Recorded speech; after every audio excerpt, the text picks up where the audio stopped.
Assalamu alaikum viewers and welcome back to my channel Study Law with Bushra.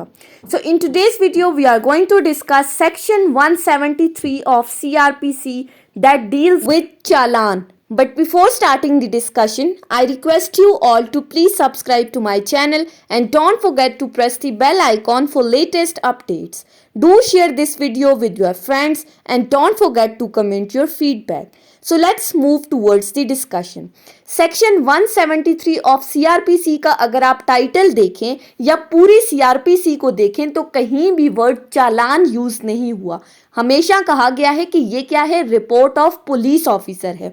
Section 173 भी यही कहता है, report of police officer, के police officer जो report तैयार करता है वो क्या होती है। लेकिन नॉर्मल प्रैक्टिस में हम इसको कहते हैं चालान जेर दफा 173 ज़ाब्ता फौजदारी।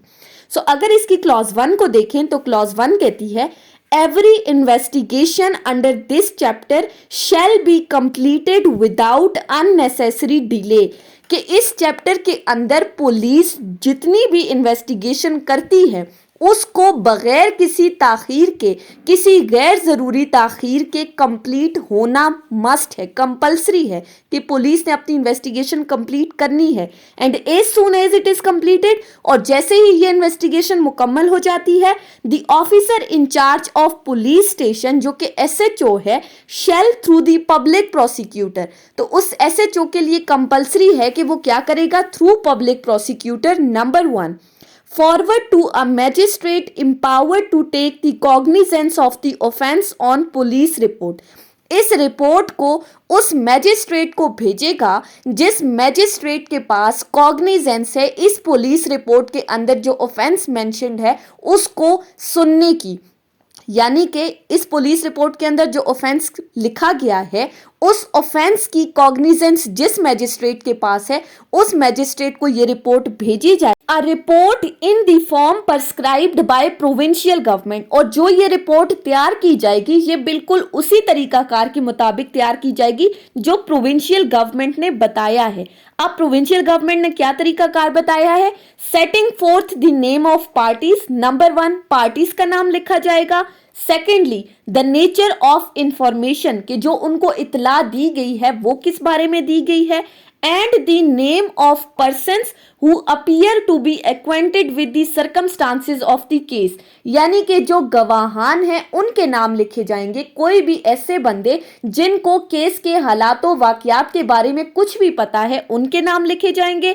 साथ ही and stating whether the accused has been forwarded in custody, कि आया मुल्जिम को जेरे हिरासत लिया गया है और has been released on bond, या फिर उस मुल्जिम को जमानत पर रिहा किया गया है वेदर और विदाउट श्योरिटीज। सो इस सेक्शन में अभी तक क्या बताया है कि हर इन्वेस्टिगेशन को जल्द से जल्द बगैर किसी ताखीर के कंप्लीट होना कंपलसरी है। जैसे ही ये इन्वेस्टिगेशन कंप्लीट होगी एसएचओ थ्रू पब्लिक प्रोसिक्यूटर इसको उस मैजिस्ट्रेट के पास जमा कराएगा जिस मैजिस्ट्रेट के पास पुलिस रिपोर्ट में लिखे गए ऑफेंस को डील करने की कॉग्निजेंस है, और ये जो रिपोर्ट तैयार की जाएगी ये प्रोविंशियल गवर्नमेंट के बताए गए तरीकाकार के मुताबिक तैयार की जाएगी, जिनमें सबसे पहले पार्टीज का नाम लिखा जाएगा, नेचर ऑफ इंफॉर्मेशन लिखी जाएगी, विटनेसेस के नाम लिखे जाएंगे जिनको हालात व वाकयात के बारे में जरा सा भी पता है, फिर एक्यूज्ड का बताया जाएगा कि क्या वो पुलिस कस्टडी में है या उसको जमानत पर रिहा कर दिया गया है, ये चीजें लिखी जाएंगी।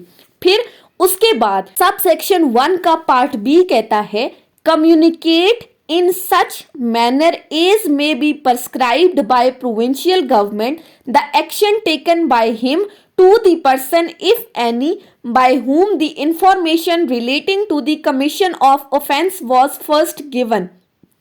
फिर साथ ही साथ पुलिस ऑफिसर उस रिपोर्ट के अंदर क्या लिखेगा कि जब उसको कंप्लेनेंट ने चीज से मुतालिक इतला दी थी तो उसने उस वक्त क्या एक्शन लिया था। फिर इसके साथ एक प्रोवाइजो ऐड की गई है और वो प्रोवाइजो क्या कहती है, provided that where the investigation is not completed within a period of 14 days.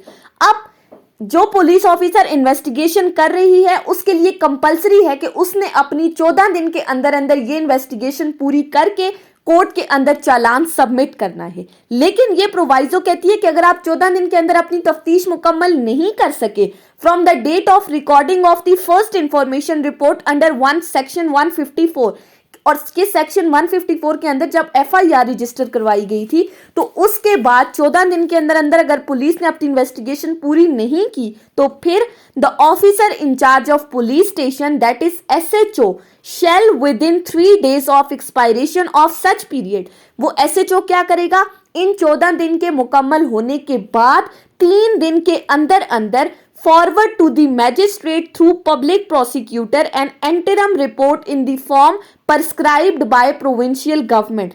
तो ये एसएचओ मैजिस्ट्रेट को 3 दिन के अंदर अंदर एक इंटरम रिपोर्ट भेजेगा, बिल्कुल उसी तरीकाकार के मुताबिक जो प्रोविंशियल गवर्नमेंट ने बताई, यानी कि जो नामुकम्मल चालान है वो थ्रू पीपी कोर्ट में सबमिट कराएगा, stating therein the result of investigation made until and unless the court shall commence the trial on the basis of such interim report unless for the reasons to be recorded the court decides that the trial should not be commenced।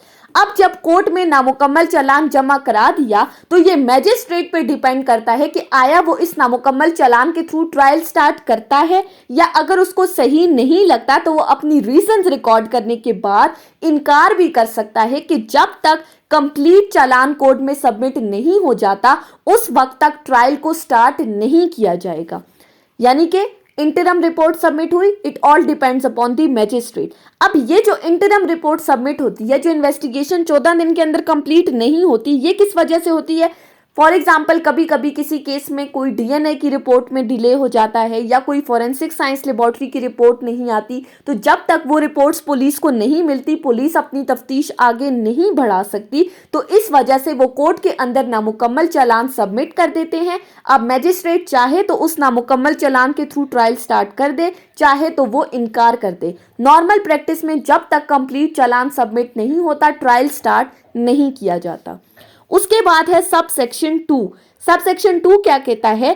Where a superior officer of the police has been appointed under section 158, कि section 158 के अंदर जो superior police officer को appoint किया गया है। अब अगर आपको याद हो तो हमने सेक्शन 158 पढ़ लिया है और उसमें हमने क्या पढ़ा था कि जब कभी कहीं पर पुलिस ऑफिसर को ये शक हो, सस्पिशन हो कि कहीं पर कोई ऑफेंस कमिट होने वाला है तो उस सूरत में वो एक रिपोर्ट तैयार करेगा।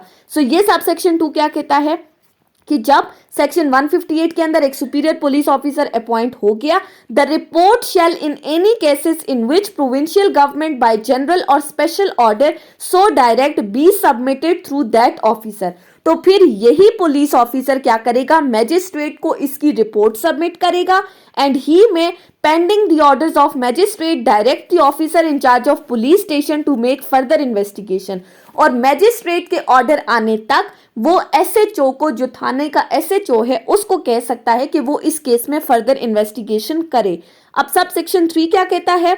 Whenever it appears from the report forwarded under this section, कि जब कभी भी मैजिस्ट्रेट को इस सेक्शन के अंडर रिपोर्ट सबमिट की गई है और मैजिस्ट्रेट को ये लगता है उस रिपोर्ट को देखने के बाद that the accused has been released on his bond, कि एक्यूज्ड को, जो मुलजिम है, उसको मचलके के साथ रिहा कर दिया गया है, the magistrate shall make such order for the discharge of such bond or otherwise as he thinks fit. तो मैजिस्ट्रेट क्या करेगा? वो उसके उस जमानती मचलके को डिस्चार्ज कर देगा, उसके बॉन्ड को, या जो भी उसको मुनासिब लगता है।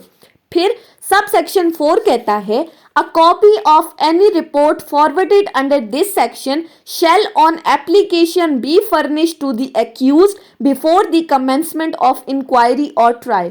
अब ये जो रिपोर्ट मैजिस्ट्रेट को सबमिट की गई है, इस रिपोर्ट की एक कॉपी कंपल्सरी है कि एक्यूज्ड को भी उसकी दरख्वास्त के बाद दी जाएगी, लेकिन before the commencement of inquiry और ट्रायल, लेकिन ट्रायल शुरू होने से पहले ये रिपोर्ट एक्यूज्ड को फराहम की जाएगी। लेकिन इसके साथ एक प्रोवाइजो ऐड की गई है that the same shall be paid for, लेकिन जो ये एक्यूज को कॉपी प्रोवाइड की जाएगी इसके लिए वो एक्यूज बाकायदा कोर्ट में फीस सबमिट करेगा, unless the magistrate for some special reasons thinks fit to furnish it free of cost। या अगर तो मैजिस्ट्रेट को सही लगता है तो वो उसको ये कॉपी फ्री ऑफ कॉस्ट भी प्रोवाइड कर सकती है, यानी बगैर कोई फी वगैरह लिए उस एक्यूज को ये कॉपी मिल सकती है। फिर सब सेक्शन 5 क्या कहता है, where the officer in charge of police station forwards a report under subsection 1। अब जब कभी भी officer in charge of police station जो एसएचओ है वो सब सेक्शन 1 के अंडर मैजिस्ट्रेट को रिपोर्ट सबमिट करता है, he shall along with the report produce the witness in the case except public servant. तो वो ड्यूटी बाउंड है कि वो इस रिपोर्ट के साथ विटनेसेस को भी कोर्ट में पेश करेगा सवाए सरकारी मुलाजमीन के। And the magistrate shall bind such witness for appearance before him or some other court on the date fix for trial. और मैजिस्ट्रेट इन विटनेसेस को बाउंड करेगा कि वो जब कभी भी ये मैजिस्ट्रेट या कोई भी अदालत उनको ड्यूरिंग दी ट्रायल बुलाती है तो वो कोर्ट के अंदर अपीयर होंगे, उनके लिए कंपलसरी है, मैजिस्ट्रेट ने उनको बाउंड कर दिया है। सो ये हमने सेक्शन 173 के अकॉर्डिंग देखा है कि पुलिस रिपोर्ट क्या होती है। अब अगर हम प्रैक्टिकल में देखें, प्रैक्टिस में देखें तो चालान जो तैयार किया जाता है वो कुछ इस तरह से होता है कि सबसे पहले ऊपर लिखा होता है चालान ज़ेरे दफा 173 ज़ाब्ता फौजदारी ज़वात फे। फिर इस चालान के साथ नीचे लिखा होता है मुकदमा इल्लत नंबर जो हमारा एफआईआर नंबर है। फिर उसके साथ आगे मोरखा यानी कि डेट लिखी जाती है, डेट से आगे फिर ऑफेंस के बारे में लिखा जाता है कि जुर्म क्या था, जुर्म लिखने के बाद फिर आगे थाने का नाम लिखा जाता है कि किस थाने में ये केस हुआ है। फिर इस जो चालान है इसके हमारे पास 7 कॉलम्स होते हैं।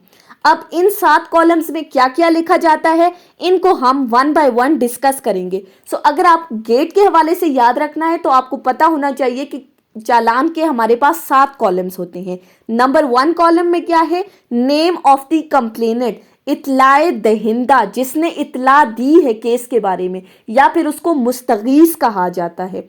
ये पहले खाने में लिखा जाता है उसका नाम, उसकी बाकायदा डिस्क्रिप्शन यानी कि वो उसकी कौमियत, उसकी रेजिडेंशियल एरिया कि वो कहाँ पर रहता है, ये सब चीज़ें लिखी जाती हैं। सेकंड कॉलम में लिखा जाता है नाम मुल्जिमान जो ताहाल गिरफ्तार नहीं हुए, यानी कि वो एक्यूज जिनको अभी तक अरेस्ट नहीं किया उनकी पूरी डिस्क्रिप्शन लिखी जाती है नाम के साथ, बिल्कुल उसी तरह से जैसे कंप्लेनेंट की लिखी गई थी। फिर उसके बाद कॉलम 3 में लिखा जाता है, कॉलम 3 और 4 इकट्ठे होते हैं और इनके इकट्ठे के ऊपर क्या लिखा होता है, नाम मुल्जिमान जो गिरफ्तार हो चुके हैं, यानी कि जिनको पुलिस ने अरेस्ट कर लिया है। अब वो लेकिन फिर इसके साथ 3 और 4 में क्या लिखा है, 3 में लिखा है वो मुल्जिमान जो ज़ेरे हिरासत हैं, जो पुलिस की कस्टडी में हैं, या फिर आगे जो मुल्जिमान बर जमानत यानी जिनको जमानत पर रिहा कर दिया गया है उनके मुतालिक लिखा जाता है। फिर कॉलम 5 में तफसीले माले मुकदमा कि जो केस प्रॉपर्टी है कि आया स्पॉट से आपने कोई चीज़ें रिकवर की हैं उसके मुतालिक लिखा जाता है। फिर कॉलम 6 में लिखा जाता है नाम पता गवाहान मुख्तसर कैफियत गवाही के, यानी विटनेसेस के नाम लिखे जाते हैं कि जिनको केस के हालातों वाक़यात से मुतालिक कुछ भी पता है उनके नाम और पूरी डिस्क्रिप्शन लिखी जाएगी। फिर जो लास्ट कॉलम है कॉलम नंबर 7 उसमें लिखा जाता है मुख्तसर हालात मुकदमा कि क्या हुआ था स्पॉट पर, वो शुरू से लेकर एंड तक पुलिस मुख्तसर करके उसको बयान करती है। सो ये 7 कॉलम्स हैं चालान के, इस तरह से चालान कोर्ट में सबमिट किया जाता है। सो चालान ज़ेरे दफ़ा 173 ज़ाब्ता फौजदारी ये चीज़ है। सो ये थी हमारी आज की डिस्कशन सेक्शन 173 ऑफ सीआरपीसी के ऊपर। आई होप कि आपको ये लेक्चर समझ में आया होगा। अगर आपने इस वीडियो को अटेंटिवली सुना है तो अगर आपको ये वीडियो अच्छी लगी है तो इस वीडियो को लाइक करें, कमेंट करें और चैनल को ज़रूर सब्सक्राइब करें। Thank you so much for watching. Till then अल्लाह हाफिज़।